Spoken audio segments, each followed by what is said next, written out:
Hi అండి, నమస్తే. ఈరోజు ములక్కాడ టొమాటో కూర అంటే కొంచెం అన్నంలో కలుపుకునేటట్టు గ్రేవీ లాగా ఎలా చేయాలో మీకు షేర్ చేస్తున్నాను. నాకు టొమాటోలు ఇలా ఉడకబెట్టి కాకుండా నేను మామూలుగా పోపులో వేసి చేసేదాన్ని సన్నగా తరిగి. అప్పుడు నాకు ఇలా గ్రేవీ లాగా వచ్చేది కాదు. నాకు చాలా టేస్ట్ అనిపించింది ఇలా చేస్తే.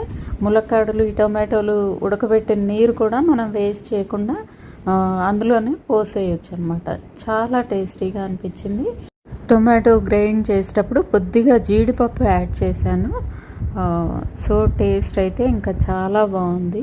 ఒకసారి తప్పనిసరిగా ట్రై చేయండి.